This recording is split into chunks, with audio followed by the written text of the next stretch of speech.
নমস্কার, কেমন আছেন সবাই? প্রবাসে ঘরকন্যা একটি ভ্লগে আপনাদের স্বাগত জানাই। আজ বৃহস্পতিবার, সকাল এখন 8:30। বেরিয়েছি একটু সব বন্ধুরা মিলে মর্নিং ওয়াকে, কিন্তু এই বাড়িটার সামনে থমকে দাঁড়িয়ে পড়লাম। দূর থেকে দেখতে পাচ্ছি এই বাড়িটার সামনে ভূত পেতনিতে একদম ভর্তি। দেখলাম বহুজন কমেন্টে জিজ্ঞাসা করেছেন, মহুয়া হ্যালোউইনের ভূত কবে দেখাবে, তুমি কবে বাড়ি সাজাবে? এই লক্ষ্মী পুজোটার জন্যই অপেক্ষা করেছিলাম। এই লক্ষ্মী পুজোটা যাক, তারপর ভূত পেতনিদের আপনাদের দেখাবো, নিজের বাড়িটাও সাজাবো। এবার তো 1 মাস ধরে আপনাদের রোজ ভূত দেখাবো, নানা রকমের ভ্যারাইটির ভূত। ভূত, পেতনি, ডাইনি, শাকচুন্নি, ড্রাকুলা, যা যা সবাই আছে। কি বড় বড় মাথার খুলিগুলো রেখেছে দেখুন। রাত্রিবেলায় এগুলোতে সব লাইট জ্বলবে।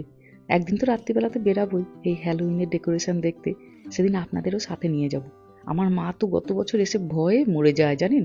রাতের বেলাতে এগুলো সত্যিই খুব ভয়ঙ্কর লাগে। এই দেখুন না, এক হাঁড়ি রক্ত ফুটছে। আর রাত্রিবেলাতে এইগুলোতে যখন লাইট জ্বলবে মনে হবে সত্যি সত্যিই রক্ত ফুটছে। একটু একটু বৃষ্টি হচ্ছে তো, ওই জন্য সবগুলোকে প্লাস্টিক দিয়ে এখন ঢেকে দিয়েছে।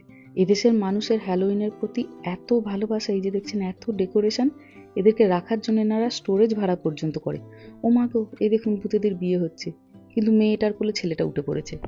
গত বছর মাকে নিয়ে হ্যালোউইনের ডেকোরেশন দেখতে বেরিয়েছি। সেদিন প্রথম দিনই গাড়ি থেকে নেমেছে, আর সামনে একটা কফিনটার সামনে গিয়ে দাঁড়িয়েছে যে একটা কফিন আছে বাড়ির সামনে। আর যেই দাঁড়ানো,